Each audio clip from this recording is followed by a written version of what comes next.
Welcome back, guys. I'm sure it feels like the millionth session on Adobe Illustrator, but we're on session 6 now. I just quickly want to continue with working with color. Last time we ended with color, and I covered most of what is absolutely necessary. What I'm going to show you now is working with a color guide panel. It's not necessary, but it's something that's convenient and it helps you. So if you want to find your color guide panel, you're going to go to and and in the drop down menu you'll see here it says color guide. Now this little window will open on the side. Currently it is shades or tints that go well with white. So that is what the color guide panel does. It helps you, or it gives you options of tints or shades that work together in harmony. So the reason why it automatically gives you white is because your color setting here, your full color on the side, is set to white. If you double click on that and you go into your color picker panel, or any way that you want to change your color, if you look back at what I've taught you about color, so swatches or anything like that, if you want to use that, I'm going to change mine over here to a bluish color. Okay, that's quite nice. And I'm going to say, okay, immediately over here, your color guide changes. So what it's done now is it's giving you shades or other colors or tints that go really well with the blue that you've chosen. It's just a guide. It's just there to, if you're designing something and you want to work with shades that go well with your color profile, then you can make use of this. Here at the bottom is your edit colors little button, if I can call it that. So you click on that if you want to go and change what's on your color guide. Here you can move these little arms around. Every time you move them, please note that your color guide on this side then changes. So you can go and play around with it. Okay, so I'm going to pull this one up a bit. So you'll see the color on the inside here will then reflect this line. This color on the inside over here will only affect this line. The yellow will only affect the yellow one, and the blue will only affect the blue. So you can play around and change the blue to more of a purple, or just rotate it around if you want to change the whole color spectrum. Okay, cool. Then you can just say, okay, yes, I want to save the changes to my swatch. This I really like. This is a beautiful color profile. Now I've decided I really love what's happening here at the top. I want to save it to my color swatch. So my swatch panel. Then I just go plus, and it's been saved in my color swatch. Can you guys remember where you find your swatches? You go to your window, drop down menu, go down a little bit, swatches. When you open it, you'll see that this color has been saved here. Well, it's actually been saved twice, so that's not necessary. Let me just delete that one group. Cool. So it's placed that onto your color swatch chart and it stays there now. Okay, so that's pretty much how you work with color guide.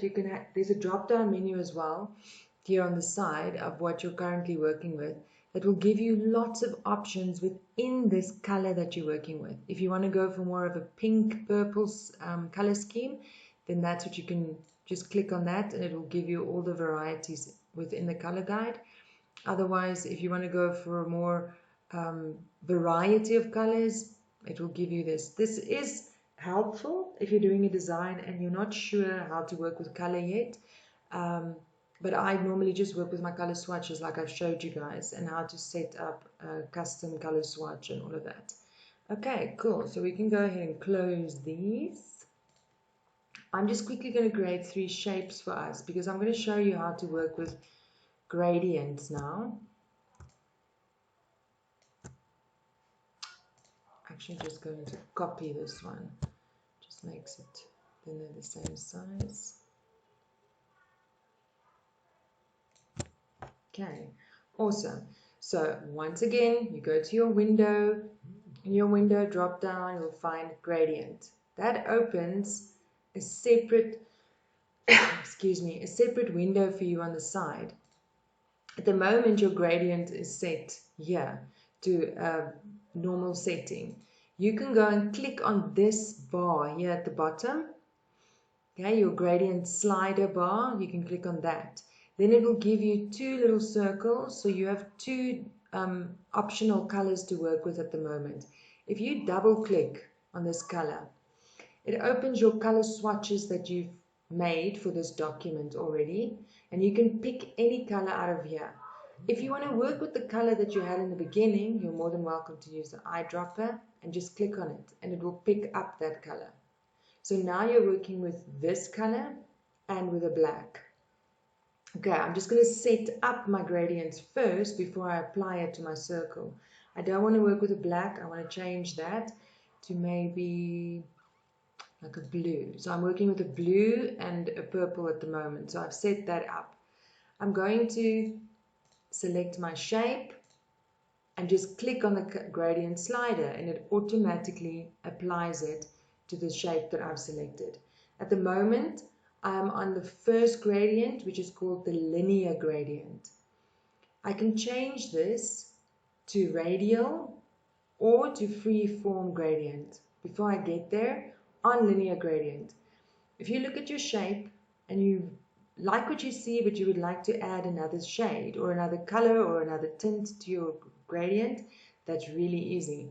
The moment you get close to your gradient slider over here, it gives you a plus sign. You click and it will add another circle for you. Double click on the circle, it opens your color swatch, or you can use your eyedropper if you want to, your color picker. I want to add like a light gray to it. Now I've added the light gray, it's in the middle over here. You can move this light gray around. You'll see, note how the shape changes. I can move it to this side, or I can move these little diamonds at the top as well to make the gray in the middle spread wider, or to have a smaller area that it spreads in, which will create a line in the middle. Okay, awesome.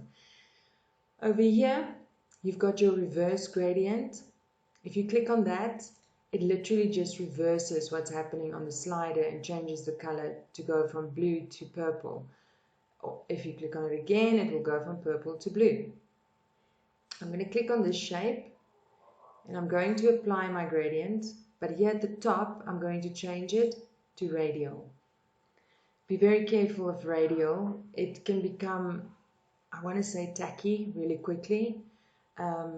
You need to know how to smoothly work with a radial gradient. I'm going to take out the middle color that I've added, the gray.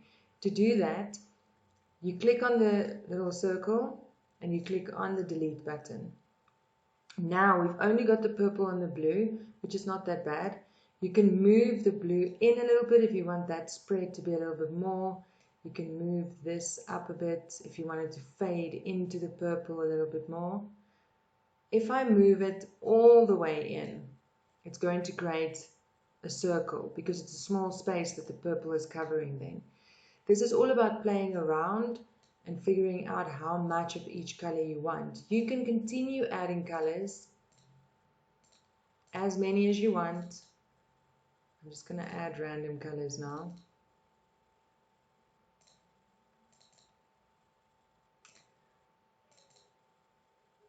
Sorry. Okay, so in the beginning you tend to want to add lots and lots of colors. There has to be a reason for this, to use this in a design or an artwork. So just be careful, don't go adding way too many colors and it becomes a mess in the end. But this is what you can do. You can still add the reverse gradient, so that swaps the colors around. You can change the opacity of your gradient. Okay, so that will set the opacity of the gradient that you're currently on. So you have to click on that gradient and change the opacity. Just going to change it back to 100. Okay, and remember, if you want to delete a color, you just click on it and you press the little, oh no, I can't even remember the thing's name. You just press here to trash it. Trash can, there you go. You trash it if you don't need it anymore. So just click on it and trash it. Okay, that's your radial. So we've done your linear, we've done your radial, and then free form. is a little bit different. Sorry, I'm just gonna undo that. I didn't pick my shape. Here we go. So I'm gonna add my gradient. I'm gonna choose freeform. Just give it a second to load. At the moment, it only has one color in it.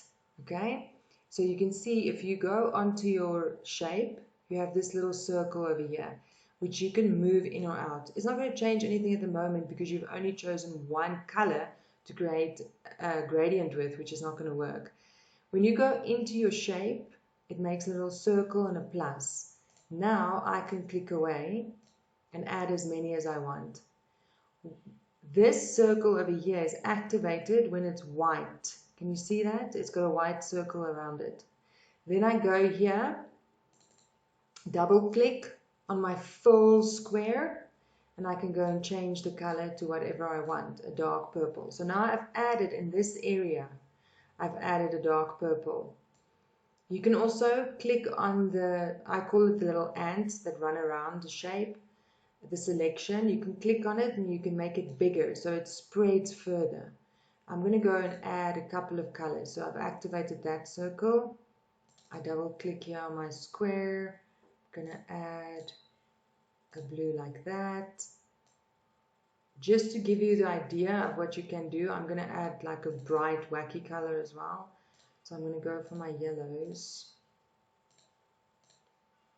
so that you can see that actually, now I don't want it there, I want to move it to the middle. You just drag it and move it to the middle, or I want it to spread or take up a bigger area, then I just do that. I'm going to add a darker color here. Okay. I'm sure you get the idea, so I'm just going to remind you what we've done. Top, we've got your linear gradient, so you can add colors here at the slider, you can take away colors, you can move them around. Then you've got your radial, and then you've got your freeform. Freeform is all about playing. You need to play around, add colors, take colors away, all of that. That is pretty much it for your gradient tool. In the next session, I'm going to teach you the difference between working with fills and strokes. I'm not going to do that in this session. Go and play around with your gradient tool. Watch the video if there's anything that you forgot how to do. It's all about practice, practice, practice. And then I'll see you in the next session, guys.